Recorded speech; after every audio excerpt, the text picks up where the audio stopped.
Hello everyone, this is Paridhi.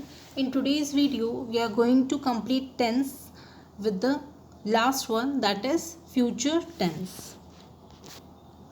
Future tense क्या होता है? Future tense is a verb tense used for a future activity. Future means आपको पता होगा जो टाइम आने वाला है, future.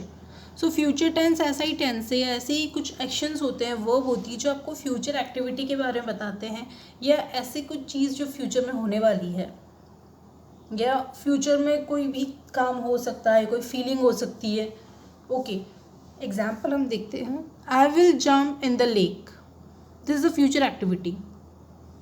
I will be happy, this is a future state of being. तो फ्यूचर एक्टिविटी भी हो सकती है, आप कुछ काम करने वाले हैं या आप कैसे रहने वाले हैं. I will be happy, I will be sad, I will be missing you, I will be rich, I will be an educated person. Okay, so I will be, that means एक स्टेट है, एक condition रहेगी आपकी. तो ये activity को भी बताता है और कंडीशन को भी बताता है. The tense of verb is determined by when the action took place. और ये जब एक्शन होता है, जो आपका एक्शन हो गया है, उसके बेस पर आपकी आगे की वर्ब रहती है. फिर हम देखते हैं the future tense is categorized further depending on whether the action will be in progress or will be completed. Called the aspect of a verb. The four future tenses are, जो आपके four future tense हैं वो इस चीज़ पे depend होते हैं कि आगे का काम कितना टाइम तक चलेगा, कब होगा, इस चीज़ से मीन्स फ्यूचर से रिलेटेड जो भी आपके एक्शंस होते हैं. और इसी तरह से फोर टेंस होते हैं फ्यूचर टेंस. फर्स्ट होता है future simple tense, second future continuous, third future perfect और लास्ट होता है फ्यूचर परफेक्ट कंटिन्यूस टेंस. तो ये चार टेंस होते हैं. So let's start with future simple या सिंपल फ्यूचर टेंस. तो सिंपल फ्यूचर टेंस क्या होता है? ये एक ऐसा एक्शन बताता है जो फ्यूचर में होने वाला है, और एक तरीके से एक एक्शन आपका प्रॉमिस भी हो सकता है, कोई आप थॉट भी हो सकता है जो फ्यूचर में होने वाला है. इसका जो स्ट्रक्चर है वो बहुत ईजी होता है. सब्जेक्ट, हमको पता है कि सब्जेक्ट होना कंपलसरी है, ऑब्जेक्ट होना कंपलसरी है, और उसके बाद आता है आपकी वर्ब और हेल्पिंग वर्ब की बात. तो यहाँ पे विल शैल को यूज़ करते हैं और वर्ब की फर्स्ट फॉर्म यूज़ करते हैं. अब बात आती है विल और शैल कब यूज़ करना है. तो उसके लिए आप यहाँ नोट देख सकते हैं.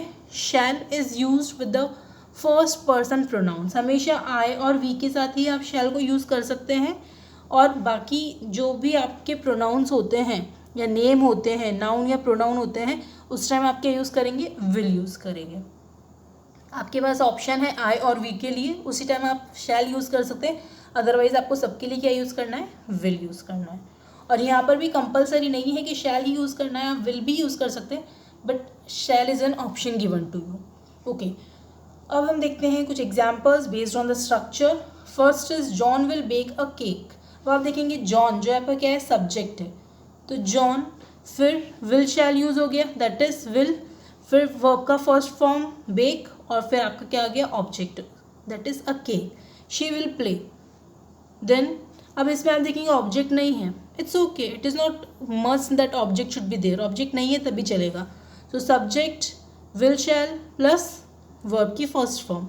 Next subject, then here you can see we के साथ शैल यूज़ किया है, right. So we shall, then watch verb की फर्स्ट फॉर्म, अ मूवी आपका क्या हो गया? ऑब्जेक्ट हो गया. Next Martin will, this one Martin will paint. अब इसमें आप देख सकते हैं कुछ ऑब्जेक्ट नहीं है. It's all right. Martin subject है, विल शैल वाली जो हेल्पिंग वर्ब है वो है, और वर्ब की फर्स्ट फॉर्म क्या है? पेंट है. ऐसे ही आई शैल गो टू मार्केट. सो आई क्या हो गया आपका? Subject, shall helping verb, go main verb, that means verb की फर्स्ट फॉर्म, और टू मार्केट क्या हो गया आपका? ऑब्जेक्ट हो गया. So I hope simple future tense आपको क्लियर होगा. Next is future continuous. अब जैसे कि हमको ये बात पता है कि कंटिन्यूस मीन्स क्या होता है? V1 plus ING. तो ये चीज़ तो आपको हमेशा याद रखनी है, जब भी कंटिन्यूस है that means V1 plus ING आपका कंपलसरी है. Okay, ING. So this it is must, V1 plus ING. और हाँ, इसको प्रोग्रेसिव टेंस भी कहते हैं. द फ्यूचर प्रोग्रेसिव टेंस और future continuous tense is use for an on going action. और ये हमेशा कहीं ना कहीं एक्शन चलता है, थोड़ा सा कंटिन्यू होता है, that will occur in future, जो फ्यूचर में होगा.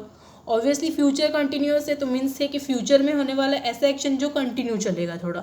It is use when an action is promise thought to be going on an on at a specific time. Means एक स्पेसिफिक टाइम भी हो सकता है इसमें कि उस टाइम पर ये काम हो रहा होगा, उस टाइम के लिए आप क्या यूज़ करेंगे, फ्यूचर कंटिन्यूस या प्रोग्रेसिव टेंस यूज़ करेंगे। इसका स्ट्रक्चर जो है, जैसे कि मैंने आपसे कहा V1 + ing मस्ट है, बाकी सेम रहेगा, बस आपको बी और इसमें ऐड करना है। जैसे कि हमारा सिंपल फ्यूचर का था, वो क्या था, सब्जेक्ट था, विल शैल, वर्ब की फर्स्ट फॉर्म थी और ऑब्जेक्ट था। अब इसमें V1 + ing ऐड करना है हमें, क्यों, क्योंकि ये कंटिन्यूस है, और विल के साथ, विल शैल के साथ आपको एक चीज़ और ऐड करनी है यहाँ पर फ्यूचर में, वो क्या है, बी है। दैट मीन्स वो होने वाला है फ्यूचर में, इसलिए आप क्या यूज़ करेंगे, जब भी फ्यूचर होगा, कंटिन्यूस होगा, तब आपको क्या यूज़ करना है, बी यूज़ करना है। एग्जाम्पल देखते हैं, doctor will be attending the patients, तो doctor subject, will then be, attending V1 + ing object, फिर student subject, will be V1 + ing object, I subject, shall आपकी हेल्पिंग वर्ब बी, फिर V1 + ing और song is object. In the same way she will be typing a letter. So ये सब क्या हो गया, आपके स्ट्रक्चर के बेस पर ये एग्जाम्पल्स आपके सामने हैं। So this is future continuous tense. Continuous है मीन्स आपको हमेशा ये चीज़ माइंड में फिट कर लेनी है कि कंटिन्यूस मीन्स ing आएगा वर्ब की फर्स्ट फॉर्म में, ओके। एंड हेल्पिंग वर्ब अगर फ्यूचर है तो विल शैल आपकी कंपलसरी है, और उसके साथ आपको बी ऐड करना है। Now next is future perfect tense. Perfect है तो हैज़ हैव होता है, बट फ्यूचर में हैज़ नहीं होता है, फ्यूचर में सिर्फ हैव होता है। Future perfect tense is used to describe an action that will have been completed, जो किसी पर्टिकुलर टाइम पर वो कंप्लीट हो चुका होगा, ऐसा एक्शन। इसका स्ट्रक्चर है सब्जेक्ट, विल शैल, कंपलसरी है विल शैल फ्यूचर में। अब एक चीज़ और है हैव, हमें पता है कि परफेक्ट है तो हैज़, हैव या हैड आना ही है। फ्यूचर में हमारे पास सिर्फ एक ऑप्शन होता है, वो क्या है, हैव, तो विल हैव या शैल हैव, और वर्ब की थर्ड फॉर्म हैव है तो वर्ब की थर्ड फॉर्म आनी है, और ऑब्जेक्ट तो हमारा है ही सही। Example Mahi that is subject, will ये देख सकते हैं हेल्पिंग वर्ब, हैव ये भी हेल्पिंग वर्ब होती है, विल हैव कंप्लीटेड वर्ब की थर्ड फॉर्म, हर कोर्स बाय नेक्स्ट ईयर तो अगले साल तक वो अपना कोर्स कंप्लीट कर चुकी होगी। Next he will have finished his work in coming 2 hours, 2 घंटे में उसका काम पूरा कर चुका होगा, okay. Then I shall have written a book, मैं एक बुक लिख चुकी होंगी, कंप्लीट हो गई होगी, means written a book means पूरी हो गई होगी, कंप्लीट हो गया होगा वो work. They will have given a party at their child's birth, उनका अगर चाइल्ड होता है बॉन्ड तो उस टाइम वो पार्टी दे चुके होंगे, तो फ्यूचर है सब। So subject again will, shall according to the person, then have verb की थर्ड फॉर्म, और ये क्या हो गया आपका ऑब्जेक्ट हो गया।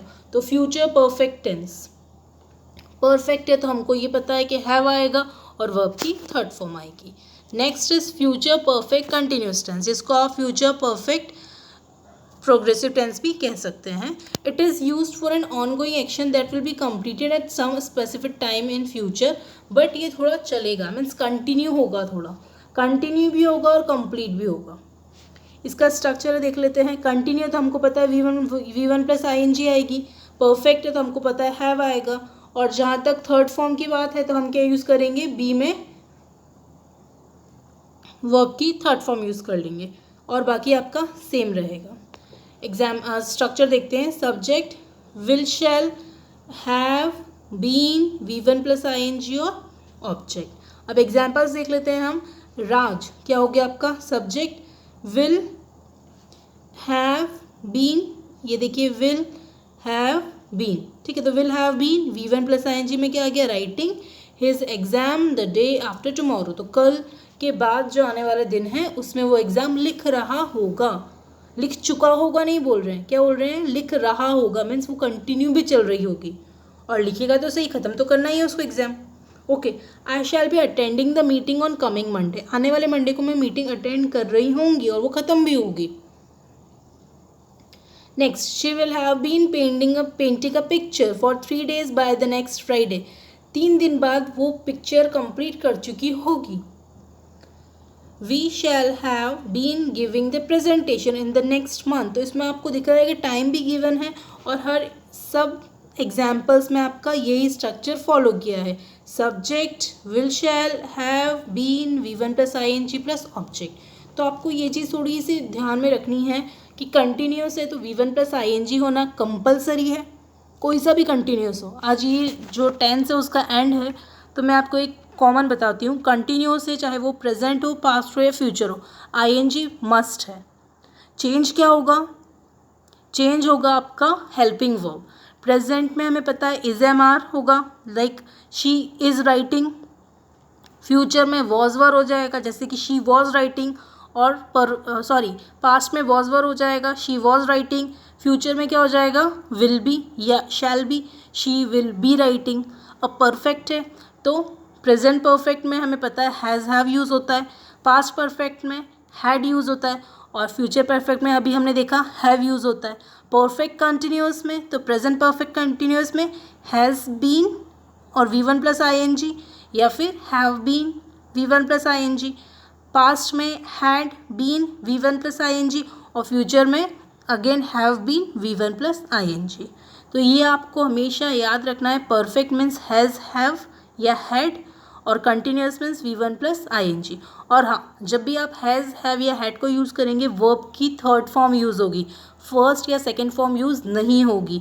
और जब भी आप ING ऐड करेंगे तब वर्ब की फर्स्ट फॉर्म यूज़ होगी, सेकेंड या थर्ड फॉर्म यूज़ नहीं होगी। So I hope tenth topic is clear to you. Still if you have any doubt you are free, you can ask your doubts to me. Okay then, take care, stay safe.